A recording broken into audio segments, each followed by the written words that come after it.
अस्सलाम वालेकुम दोस्तों, आप इस वक्त मौजूद हैं पाक ईवीज़ यूट्यूब चैनल पे और मेरे पास इस वक्त मौजूद है याडिया M3। तो आज की वीडियो के अंदर हम इस इलेक्ट्रिक स्कूटर के बारे में काफ़ी कुछ जानने की कोशिश करेंगे। 1,69,000 रुपए का ये इलेक्ट्रिक स्कूटर खास तौर पे खवातीन के लिए याडिया ने लॉन्च किया है, ताकि जो खवातीन ट्रांसपोर्टेशन जैसे मसाइल से रोजाना दो चार होती हैं, यकीनन ये स्कूटर उनके लिए बहुत फायदेमंद साबित होने वाला है। तो पहले इसके बेसिक स्पेक्स के ऊपर हम एक नज़र डाल लेते हैं, उसके बाद हम इसका डीप एनालिसिस शुरू करेंगे। बैटरी पैक की बात करें तो याडिया और हवायो के मुश्तरका इश्तराक से TTFAR third generation lead acid graphene based batteries का इस्तेमाल किया गया है, जिनकी तादाद 5 है और उनके टोटल वोल्ट 60 बनते हैं, जबकि अम्पेयर 23 हैं। बैकअप कैपेसिटी 1.38 किलोवाट और बनने वाली है। इलेक्ट्रिसिटी कंजम्पशन की बात करें तो 1.5 यूनिट में ये फुल चार्ज होगी। 4 एम्पेयर का चार्जर इस्तेमाल किया जाएगा और 5 से 7 घंटे के अंदर ये फुल चार्ज हो जाएगी, जबकि हमें यहाँ पे 18 मंथ या 20,000 किलोमीटर की वारंटी भी मिलने वाली है। मोटर की बात करें तो याडिया ब्रांड की BLDC हब मोटर का इस्तेमाल किया गया है, जिसकी रेटेड पावर 600 वाट जबकि पीक पावर 1200 वाट है।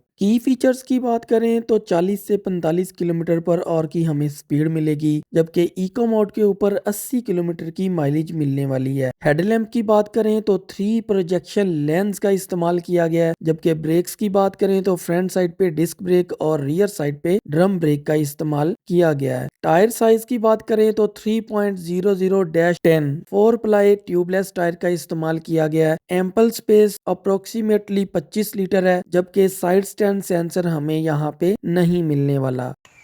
तो हम इसकी की से स्टार्ट करते हैं। आपको दो रिमोट याडिया की ब्रांडिंग के साथ, बैक साइड पे याडिया की ब्रांडिंग है और दो कीज़ मिलने वाली हैं। कीज़ के ऊपर भी याडिया की ब्रांडिंग मौजूद है। की के फंक्शन देख लेते हैं। यहाँ पे अगर मैं की को एंटर करके राइट साइड पे मूव करता हूँ तो स्कूटर ऑन हो जाता है। इसी तरह अगर मैं इसको इसी पोजीशन पे लेफ़्ट साइड पे मूव करता हूँ तो इसकी जो अंडर सीट स्टोरेज है वो ओपन हो जाती है। और अगर मैं इसको यानी कि इसके हैंडल की पोजीशन को लेफ़्ट रखता हूँ और इसको पुश करके लेफ़्ट मूव करता हूँ तो फौरी तौर पे ये जो इसका हैंडल है वो लॉक हो जाता है। तो की के 3 फंक्शन है जो कि यहाँ पे मौजूद है, इसको ऑन करने के लिए और इसकी सीट को ओपन करने के लिए और इसके अलावा हैंडल को लॉक करने के लिए। जबकि रिमोट के ऊपर अगर हम देखते हैं तो यहाँ पे हमें फ्लैश का बटन है। फ्लैश के बटन को डबल प्रेस करें तो स्कूटर ऑन हो जाता है। इसी तरह अनलॉक के बटन को प्रेस करें तो ये ऑफ हो जाएगा। सेंट्रल लॉकिंग का बटन है, इसको प्रेस कर दें तो यहाँ पे सेंट्रल लॉकिंग जो इसकी है वो चलना शुरू हो जाती है। मैंने इसे मूव किया तो फौरी तौर पे ये बेल करना शुरू हो गई है। उसके अलावा सर्च का बटन है, बेल का बटन है, इसको मैं प्रेस करता हूँ तो जहाँ पे भी पार्किंग वगैरह में अगर आपका स्कूटर खड़ा है तो वो बेल करना स्टार्ट कर देगा। यहाँ पे हैंड ग्रिप के ऊपर देख लेते हैं। राइट साइड पे आपको हेडलाइट का बटन जो है वो मिलने वाला है। ज़ीरो की पोजीशन के ऊपर बिल्कुल ऑफ है। जैसे इसको मैं पोजीशन 1 के ऊपर करता हूँ तो इसका ये बहुत ही खूबसूरत किस्म का DRL जो है वो चलना स्टार्ट हो जाता है। इसी तरह जैसे ही मैं इसको पोजीशन 2 के ऊपर करता हूँ तो इसकी लो बीम जो है वो चलना स्टार्ट हो जाती है। आप देख रहे हैं यहाँ पे भी निशान आ रहा है। मैं कोशिश करूंगा कि रात की नाइट विजन की थ्रो भी आपको दिखाऊं। इसी तरह लेफ्ट साइड पे इसका हाई बीम है। हाई बीम को मैं ऊपर को करता हूँ, ये वाला स्विच, तो इसके तीनों लेंस चलना स्टार्ट हो जाते हैं। तो बहुत ही खूबसूरत किस्म की 3 प्रोजेक्शन लेंस का इस्तेमाल किया गया है। और प्रोजेक्शन लेंस का जो स्टाइल है वो पहले की निस्बत यानी कि चेंज है। याडिया का जो लोगो है सेम टू सेम उनको प्रोजेक्शन लेंस के अंदर कन्वर्ट कर दिया गया है। इसी तरह यहाँ पे नीचे वाली साइड पे जो बटन है वो मोड का है, मोड 1 और मोड 2। मोड 1 के ऊपर स्पीड टेस्ट कर लेते हैं, तकरीबन 30-31। मोड 2 के ऊपर 47। ऑन दी गो रोड के ऊपर हमें 40 से 45 किलोमीटर पर आवर की स्पीड मिलने वाली है। लेफ़्ट साइड के ऊपर हैंड ग्रिप पे बटन हाई लो बीम का मैंने आपको दिखा दिया है।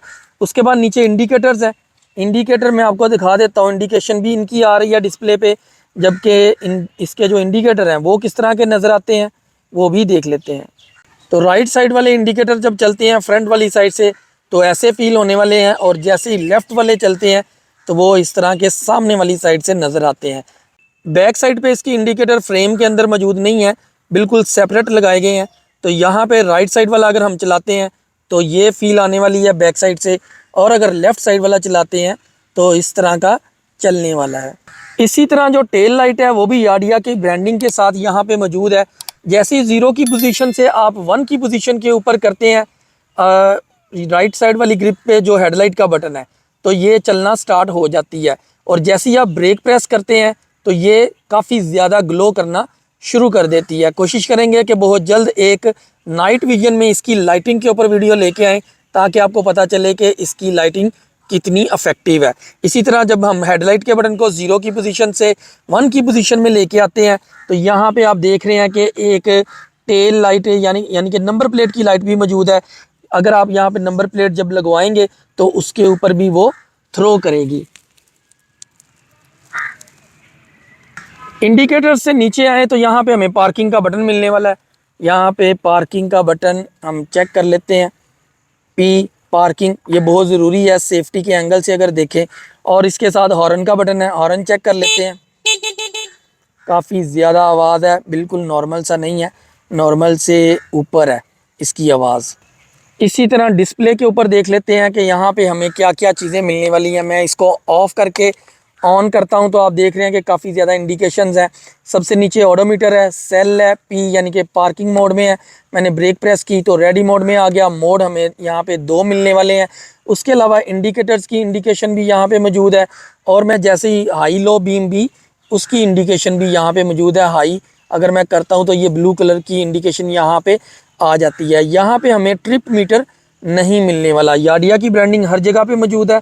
यहाँ पे भी आप देख रहे हैं डिस्प्ले से नीचे और डिस्प्ले के अंदर भी याडिया की ब्रांडिंग मौजूद है। ऊपर रेडी की इंडिकेशन है। जैसे ही मैं ब्रेक को प्रेस करता हूँ तो रेडी की इंडिकेशन ख़त्म हो जाती है, लेकिन ब्रेक को रिलीज़ करते ही रेडी की इंडिकेशन आ जाती है कि अब आप चलाने की पोजीशन में है। और मैं जैसे ही थ्रोटल को राइट साइड से मूव करता हूँ तो ये स्कूटर चलना शुरू कर देता है। ब्रेक्स की बात करें तो हमें फ्रंट साइड पे डिस्क ब्रेक जो कि सिंगल पिस्टन कैलिपर की मिलने वाली है, जिसके ऊपर याडिया की ब्रांडिंग भी मौजूद है। यानी कि याडिया ने अपने ब्रांड की डिस्क ब्रेक यहाँ पे इस्तेमाल की है। इसी तरह रियर साइड पे हमें ड्रम ब्रेक मिलने वाली है, जो कि जिसके ऊपर भी याडिया की ब्रांडिंग मौजूद है। यानी कि ये जो फ्रेम है पूरे का पूरा वो याडिया की ब्रांडिंग के साथ है, यहाँ पे आपको नज़र आ रही है। मज़ीद यहाँ पे शॉक्स की अगर बात करें तो हमें non adjustable spring type shocks rear side पे मिलने वाले हैं। और फुट रेस्ट की बात करें तो हमें बाकायदा तौर पे एक बड़ा ही ज़बरदस्त किस्म का यहाँ पे फुट रेस्ट भी मिलने वाला है। आम तौर पे देखा गया कि इस तरह के इलेक्ट्रिक स्कूटर के अंदर जो फुट रेस्ट है वो मौजूद नहीं होता, बल्कि एक शेप होती है यहाँ से थोड़ी सी बना दी जाती है, जो कि पिलियन राइडर है जो उसके लिए बैठना बहुत ही मुश्किल होता है। तो यहाँ पे हमें फुट रेस्ट भी मिल रहा है, जो कि बहुत ही ज़रूरी है किसी भी इलेक्ट्रिक स्कूटर के लिए। यहाँ पे जो मोटर का इस्तेमाल किया गया वो भी याडिया ब्रांड की अपनी है। उसके ऊपर आप देख रहे हैं कि एम्बोस्ड जो है लोगो इनका याडिया का नज़र आ रहा है। टायर्स की बात करें तो फ्रंट साइड पे 3.0010 यानी कि 10 इंच के टायर हैं और 3.00 इंचज़ उनका साइज़ है का इस्तेमाल किया गया है। यहाँ पे 4 प्लाई के टायर्स हैं जो कि यहाँ पे मौजूद हैं। उसके अलावा यहाँ पे 36 PSI जो एयर प्रेशर है वो हम इसके अंदर मेंटेन करेंगे। ट्यूबलेस टायर हैं, ये भी ऊपर लिखा हुआ है, जबकि कंपनी जो इसकी है वो भी हम देख लेते हैं। यहाँ पे नज़र आ रही है युआंगजिंग कंपनी के टायर का इस्तेमाल यहाँ पे किया गया है। इसी तरह मैं यहाँ पे देख रहा हूँ कि जो रियर साइड पे टायर हैं वो भी सेम टू सेम वही है जो कि फ्रंट साइड पे है। 3.0010 और 36 PSI एयर प्रेशर और ट्यूबलेस टायर 4 प्लाई का इस्तेमाल यहाँ पे मौजूद है। साइड स्टैंड की बात करें तो हमें यहाँ पे जो नज़र आ रहा है बड़ा ही क्वालिटी का एल्युमिनियम का शायद है ये जो साइड स्टैंड यहाँ पे मिल रहा है, लेकिन इसके अंदर सेंसर मौजूद नहीं है। इसके नीचे जो इसका बूट है यहाँ पे मिल रहा है हमें, ताकि हमारे फ़र्श वगैरह जो है वो ख़राब ना हो। इसी तरह डबल स्टैंड की बात करें तो डबल स्टैंड के नीचे बूट हमें प्लास्टिक के नहीं मिलने वाले। अभी हम यहाँ पे थोड़ी मेजरमेंट की बात कर लेते हैं। अगर हम इसको यहाँ से थोड़ी पैमाइश करें तो तकरीबन 22-23 इंच, बल्कि यहाँ से थोड़ी सी स्पेस अगर हम और भी ले लें तो 24 इंच की यहाँ पे स्पेस हमें सीट के ऊपर मिलने वाली है। 2 नॉर्मल लोग इसके ऊपर बहुत ही आसानी के साथ बैठ सकते हैं।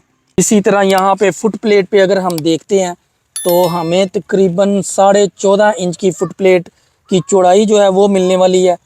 और अगर हम इसको फ्रंट से बैक साइड पे देखें तो तकरीबन 15 से 16 इंच हमें इसकी लंबाई मिलने वाली है। इसी तरह साइड मिरर्स को अगर देखें तो यहाँ पे हमें जो गैप मिलने वाला है वो 24 इंच का है। तो 24 इंच के गैप के साथ जब हमें साइड मिरर मिलते हैं तो बैक साइड पे व्यू जो है वो बहुत ज़बरदस्त किस्म का आने वाला है। उसके अलावा आप देख रहे हैं कि यहाँ पे जो इनके नट को टाइट किया गया है वहाँ पे ऊपर कैप भी दी गई है प्लास्टिक की, ताकि जो क्वालिटी है उसके मयार को बरकरार रखा जाए। यहाँ पे हम बूट स्पेस को देख लेते हैं कि यहाँ पे हमें जो इसकी स्पेस है, स्पेस को आप फर्स्ट लुक पे देखेंगे तो इसकी गहराई बहुत ज़्यादा है। अभी हम इसकी मेजरमेंट कर लेते हैं। इसको हम अगर लेफ़्ट से राइट मेजर करें तो हमें तकरीबन 10 इंच की स्पेस यहाँ पे मिलने वाली है। और इसको अगर गहराई को मैं देखूँ तो तकरीबन 12 इंच की स्पेस है। फ्रंट से बैक साइड पे अगर हम इसकी पैमाइश करते हैं तो यहाँ पे तकरीबन 13 इंच के करीब करीब स्पेस चले जाती है। तो इस स्पेस के अंदर आप कोई भी चीज़ जो है वो रख सकते हैं। इसी तरह मैं यहाँ पे नोट कर रहा हूँ कि यहाँ पे इन्होंने इसकी जो सीट है इसको बॉक्स के साथ अटैच करने के लिए रॉड का इस्तेमाल किया है। यहाँ पे देखें रॉड वाज़े तौर पे नज़र आ रहा है, जो कि बड़ा ज़रूरी होता है। इसी तरह यहाँ पे गैस्केट भी मौजूद है जो कि आपकी बूट स्पेस को काफ़ी हद तक वाटरप्रूफ कर देती है। इसी तरह ये जो हुक है यहाँ पे मौजूद, ये जैसे ही आप इसको बंद करते हैं तो यहाँ पे आके लॉक हो जाती है और आपकी जो ये स्पेस है उसके अंदर यानी कि कोई चोरी वगैरह का खदशा भी कम हो जाता है। आप देख रहे हैं कि यहाँ पे सुराख है। इन केस इस स्पेस के अंदर अगर पानी जाता है तो वो इन सुराखों के थ्रू बाहर निकल जाएगा। आप देख रहे हैं कि यहाँ पे भी छोटे छोटे सुराख 2 मौजूद हैं। और इसी तरह यहाँ पे सेफ्टी के एंगल से देखें तो एक ब्रेकर भी मौजूद है जो कि 63 एम्पेयर का है, यहाँ पे नज़र आ रहा है। हैंड ग्रिप के साथ आपको यहाँ पे यानी कि ऑयल मिल रहा है डिस्क ब्रेक का, और याडिया की ब्रांडिंग उसके ऊपर भी मौजूद है। इस साइड से अगर देखेंगे तो ऑयल का जो लेवल है वो भी नज़र आ रहा है। इन केस अगर वो कम हो रहा हो तो इसका मतलब है कि आपकी ब्रेक ज़्यादा अच्छा काम नहीं करेगी, फिर आपको इसको रीफ़िल करवाना होगा। अब रीफ़िल करवाने के लिए भी लिखा हुआ है ऊपर कि .3 और .4 जो ऑयल है वो उस क्वालिटी के ऑयल का इस्तेमाल किया जाएगा। ग्राउंड क्लियरेंस की बात करें तो चूँकि यहाँ पे 10 इंच के टायर्स का इस्तेमाल किया गया है तो यहाँ पे जो मैक्सिमम आपको मिलेगी वो 5 इंच होगी। बल्कि अगर आप इसको 4 से 5 इंच समझें तो बेहतर है, ताकि आपको आइडिया हो कि ये इससे ज़्यादा यहाँ पे हमें ग्राउंड क्लियरेंस नहीं मिलने वाली। लेकिन एक बात यहाँ पे मैं आपको बताऊँ कि चूँकि इसका व्हील बेस जो है यानी कि दोनों व्हील के दरमियान जो फासला है वो काफ़ी कम है। ये एक छोटे स्टाइल की स्कूटी है, ना कि जो इससे पहले हम काफ़ी यूज़ कर रहे हैं वो बड़े स्टाइल की होती हैं। तो यहाँ पे चूँकि छोटे स्टाइल की है, इसका व्हील बेस कम है, तो आम तौर पे या ये यानी कि स्पीड ब्रेकर पे इसका लगना थोड़ा सा मुश्किल होता है। लेकिन बाज़ औक़ात ऐसे स्पीड ब्रेकर भी मौजूद होते हैं जो कि ज़बरदस्ती लग जाते हैं नीचे वाली साइड से। यहाँ पे हैंड रेल की बात करें तो बहुत ही ज़्यादा फिनिश लुक के साथ हमें हैंड रेल मिलने वाली है। इसको हम पकड़ के डबल स्टैंड पे खड़ा कर सकते हैं इलेक्ट्रिक स्कूटर को। इसी तरह ये जो बैक टेक है यहाँ पे टेक भी रिमूवेबल है। आप ये जो 2 बोल्ट लगे हुए हैं इनको एल की के साथ ओपन करके इस चीज़ को आप रिमूव कर सकते हैं। यहाँ पे हमें जो हुक है वो रोटेटेबल है, हाइडेबल है। आप इसको रोटेट करके हाइड कर सकते हैं। और यहाँ पे इसके ऊपर ज़्यादा से ज़्यादा आप तकरीबन 3-4 केजी तक का वेट हैंग कर सकते हैं। फ्रंट पॉकेट की बात करें तो हमें यहाँ पे तकरीबन 5 इंच गहरी यहाँ पे फ्रंट पॉकेट मिलने वाली है। और चार्जिंग पोर्ट जो है वो भी यहाँ पे नज़र आ रही है और शटर के साथ है। इस शटर को ऊपर करें, ये सेफ्टी के लिए बहुत ज़रूरी है, ताकि इन केस आप बारिश में चलाते हैं या वॉश करवाते हैं अपने इलेक्ट्रिक स्कूटर को तो आपका ये शटर नीचे होना चाहिए। इसको ऊपर करेंगे तो यहाँ पे आपकी पोर्ट नज़र आएगी, यहाँ पे आप चार्जर अपना लगा के चार्जिंग कर सकते हैं। यहाँ पे वार्निंग भी मौजूद है, मैं चाहूँगा कि आप ये भी रीड करें कि यहाँ पे क्या लिखा हुआ है। और यहाँ पे चार्जिंग पोर्ट फ्रंट वाली साइड पे हमें मिलने वाली है। यहाँ पे यूएसबी पोर्ट जो है मोबाइल को चार्ज करने के लिए वो मौजूद नहीं है। और इसी तरह चार्जर की बात करें तो हमें 60 वोल्ट 4 एम्पेयर का यहाँ पे याडिया का अपना यानी कि याडिया ब्रांड का अपना चार्जर मिलने वाला है। इसके बैक साइड पे देख लेते हैं कि क्या क्या यहाँ पे वर्डिंग मौजूद है। लेड एसिड बैटरीज, चूँकि ग्राफीन बैटरीज ये जो हैं इनकी बेस लेड एसिड ही है, तो इसीलिए यहाँ पे लेड एसिड बैटरी चार्जर लिखा हुआ है। यहाँ पे 4 एम्पेयर भी आउटपुट जो है हमें मिलने वाली है। और यहाँ पे कुछ वर्डिंग भी मौजूद है, टर्म्स एंड कंडीशंस, यानी कि यहाँ पे कुछ ज़रूरी बातें इन्होंने लिखी हुई हैं। मैन्युफैक्चरिंग सुपरवाइज्ड, यानी कि ये ऊपर वाली कंपनी जो है ज्यूरी इलेक्ट्रॉनिक्स जिंगजियांग, ये मेन कंपनी है, जबकि याडिया ने इनसे इसको मैन्युफैक्चरिंग करवाया है। यहाँ पे ये जो प्लग है इसका स्टाइल इस तरह का हमें मिलने वाला है, सिंपल जैसे कंप्यूटर का प्लग होता है इसी तरह इसको लगा के हम चार्ज कर सकते हैं। और चूँकि ये 4 एम्पेयर का है तो ये किसी भी लाइट प्लग जो कि घरों के अंदर आमतौर पे मौजूद होते हैं वहाँ पे आप इसको लगा के बहुत ही आसानी के साथ अपने स्कूटर को चार्ज कर सकते हैं। तो ये था याडिया M3 का फर्स्ट लुक रिव्यू। कोशिश की है कि आपको मैक्सिमम जो इन्फॉर्मेशन है इस इलेक्ट्रिक स्कूटर के बारे में उससे अपडेट करें। उम्मीद है कि आपको वीडियो पसंद आई होगी। आपको वीडियो पसंद आए तो चैनल को सब्सक्राइब और वीडियो को लाइक ज़रूर कीजिएगा, ताकि इस तरह के जो डिटेल्ड रिव्यू हैं फर्स्ट लुक के ऊपर आपके लिए लाते रहें और आपकी इन्फॉर्मेशन में इजाफा करते रहें।